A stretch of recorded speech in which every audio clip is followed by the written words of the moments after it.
অন্য কোথাও বলে কি কিস্তি নিছেন কিস্তি দিবেন, ঠিক না? নিছেন আর দিবেন, এখানে অন্য কোনো কাজ নাই। আমাদের কাজ হলো আমরা যে একজন মুসলমান হিসেবে আমরা আল্লাহর প্রেরিত একজন প্রতিনিধি, আমাদের একটা দায়িত্ব আছে। আল্লাহ তাআলা আমাদেরকে দুনিয়া পাঠাই দিয়ে আমাদের কিছু দায়িত্ব দিয়েছেন। এক নম্বর দায়িত্ব হলো সৎ কাজের আদেশ করবে, অসৎ কাজের নিষেধ করবে। তাহলে আমরা কি এতক্ষণ যে আলোচনা করলাম এখানে কথাটা ফুটে উঠছে না যে আপনি ভালো কাজের কথা বলবেন আর যেটা খারাপ কাজ সেটা মানুষকে নিষেধ করবেন। তা আপনার হয়তো কিছু ক্ষয়ক্ষতি হইতে পারে, সমস্যা হইতে পারে, টেনশন আসতে পারে, আপনার বিপদ আসতে পারে, তবুও আপনার ইমানের পরিচয় দিতে হবে। অন্যায়ের পথকে আপনি কি করবেন? সমর্থন করবেন না।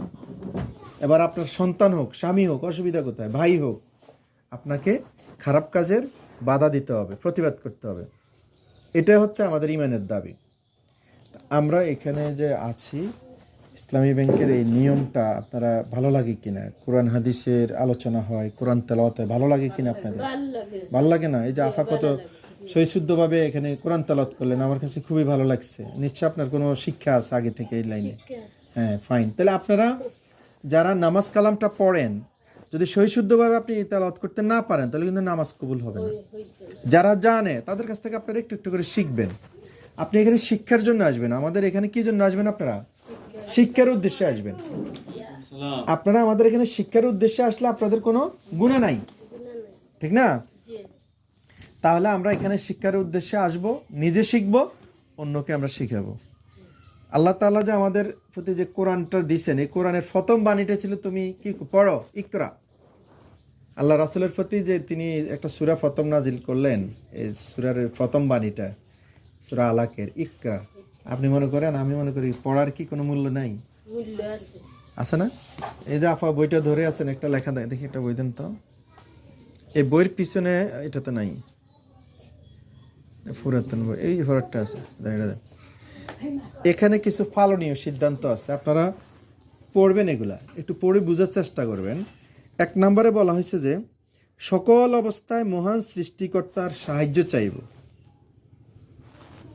সৃষ্টিকর্তা এখানে লিখছে, ওই যে অনেক আমাদের হিন্দু সদস্য আছে, বৌদ্ধ আছে, খ্রিস্টান আছে, এই কারণে এখানে সৃষ্টিকর্তা লিখছে। আল্লাহর সাহায্য চাইব আমরা। তো আল্লাহর সাহায্য আমরা কোথায় চাইব? আল্লাহ তাআলা কোরআনে বলছেন ওয়াস্তাঈনু বিসসবরি ওয়াসসালাত, তুমি নামাজ এবং ধৈর্যের মাধ্যমে আল্লাহর কাছে সাহায্য চাও। আমরা অনেক সময় বিপদে পড়ি না, আমরা ধৈর্যহারা হয়ে যাই। এই ধৈর্যহারা হওয়া যাবে না, আল্লাহর সাহায্য চাইতে হবে। আপনাকে আমাকে নামাজের মাধ্যমে আর কি করবেন? ধৈর্যটা রাখতে হবে। এই ধৈর্যটা আপনার কাছে পরীক্ষা। আল্লাহ যে ধৈর্যের মাধ্যমে আমাদের পরীক্ষা নেন, আমরা কি এটা বুঝি না? আমরা মনে করি যে ধরেন মাঠের ফসল সব শেষ, বন্যায় নিয়ে গেছে, হারে কি খাই বাঁচবো। আমরা কি খাবারের অভাব হচ্ছে? আল্লাহ কোনো না কোনোভাবে তো আমাদের রিজিকের ব্যবস্থা করতেছেন। তাহলে আমাদেরকে অধৈর্যশীল হওয়া যাবে না। আর কি করবেন? আল্লাহর কাছে নামাজের মাধ্যমে সাহায্য চাইবেন। এটা আপনার কখনের নামাজ, বিশেষ সব নামাজে চাইবেন, বিশেষ করে রাতের শেষ তাহাজ্জুদের যে সময়টা, হ্যাঁ, ওই সময় চাইবেন, আল্লাহ আমার দারিদ্রতা দূর করে দাও, আল্লাহ আমার অসুস্থতা দূর করে দাও। এগুলো বলতে কি আপনার পয়সা খরচ হবে? আপনি 2-4 দিন ট্রাই করেন, দেখবেন যে আল্লাহ তাআলা, আপনি এমন রোগ আছে দুনিয়াতে বিদেশ থেকে পর্যন্ত চিকিৎসা করে ফেরত আসে কোনো, কিন্তু আল্লাহ তাআলা চাইলে তো মুহূর্তেই কুন ফায়াকুন, আল্লাহ যদি বলে যে হয়ে যায়, আল্লাহ শুধু আল্লাহর ইচ্ছা। আল্লাহ তাআলা আমাদেরকে কঠিন রোগ থেকে তো মুক্ত করে দিতে পারেন। পরিবারে যদি একজন রোগী থাকে, অসুস্থ মানুষ থাকে, আপনার অনেক বড় বিপদ হয়ে যায় না? তার পিছনে বিরাট একটা অর্থ ব্যয় হয়, সময় ব্যয় হয়। আপনি রান্নার সময় পান না, পরিষ্কার পরিচ্ছন্নতার সময় পান না, গোসল করার সময় পান না, আপনি আরও কত কাজ আছে, ছেলে মেয়েকে লেখাপড়া করানোর কাজ আপনি সময় দিতে পারেন না। তাহলে যদি একজন বিপদগ্রস্ত মানুষ আপনার পরিবারে থাকে, অসুস্থ মানুষ থাকে, তাহলে আপনার কত বড় সমস্যা। তো সেটা যদি আল্লাহ তাআলা আপনার এই নামাজের মাধ্যমে, আল্লাহর কাছে সাহায্য চাওয়ার মাধ্যমে যদি আল্লাহ দূর করে দেন, এর চাইতে বড় কি আছে আর? আপনি কোটি কোটি টাকা ব্যয় করে তো সেই এটা পাবেন না। তাহলে দেখেন, আমরা যদি অল্প অল্প করে আমরা এই আমলগুলা করে আল্লাহর কাছে সাহায্য চাই, আমাদের কোনো লস আছে? কোনো লস নাই। আপনারা নামাজের মাধ্যমে সাহায্যটা চাইবেন, এই কথাগুলো আমরা এখানে বলি। অন্য সমিতি আঞ্জুর চেয়ে ব্যবধান আমাদের এটা, আমরা কিছু ভালো কথা বলার জন্য আসি। আর ভালো কথা বলার জন্য আল্লাহ দুনিয়াতে মানুষ পাঠাইছেন। আল্লাহ তাআলা অন্য এক জায়গায় বলছেন, তোমাদের মধ্যে এমন একটি দল থাকতে হবে যারা সৎ কাজের আদেশ করবে, অসৎ কাজের নিষেধ করবে। তা আমরা ওরকম ভালো দলের অন্তর্ভুক্ত হই। এই যে আজকে আপনার একটা দল আছেন এখানে, একটা দল আছেন না এখানে, কয়েকজন মিলে তো একটা দল হয়, হ্যাঁ, একটা গ্রুপ হয়। আপনারা এই যে আমাদের গ্রুপ ভিত্তিক সদস্য হয়, আপনারা ভালো কাজগুলো করার জন্য এখান থেকে শিখে যান, জেনে যান। আপনি যদি ভালো কিছু জানেন এখানে আপনি জানান, তাহলে এখান থেকে ভালো কাজের কথাগুলো অন্যত্র প্রচার করতে হবে।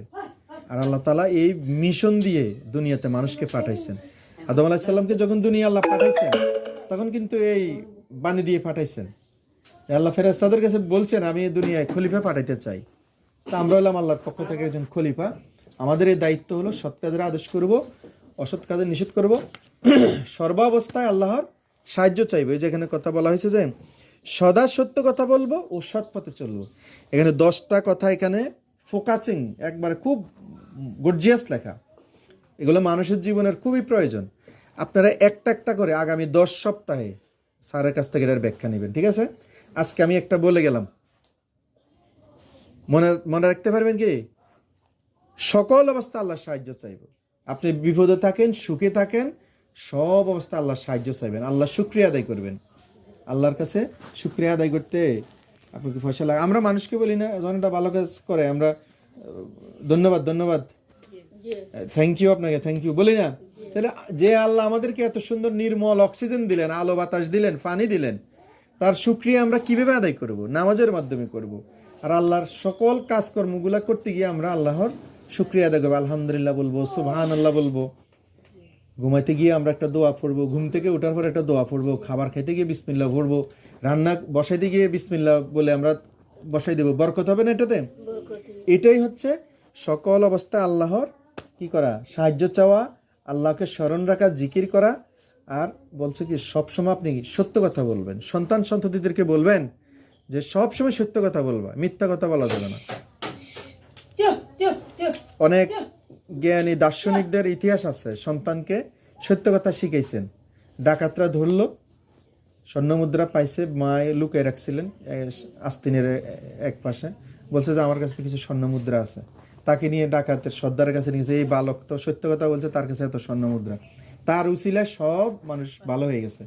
তাহলে দেখেন, সত্য মুক্তি দেয় কিনা মানুষকে? সত্য মুক্তি দেয় আর মিথ্যা ধ্বংস করে। আমরা এই শিক্ষাগুলো এখান থেকে অর্জন করব। আল্লাহ তাআলা আমাদেরকে আমল করার তৌফিক দিক। ওমা তৌফিক ইল্লা বিল্লাহ। আগামী বাকি 9 সপ্তাহ আপনি যদি না থাকেন, যে স্যার আসবে, এরিয়া চেঞ্জের বিষয়ে কি আলোচনা করছেন? কি করতে হবে তো এই একটা একটা করে, হয়তো আরো 1 সপ্তাহ আসবে মনে, নাকি নাকি না? আগামী সপ্তাহ থেকে আপনাদের নতুন একজন অফিসার আসবে। তো এরকম 2 নাম্বার 3 নাম্বার আপনারা শুনবেন ওনার কাছ থেকে। ব্যাংকে থাকবে উনি।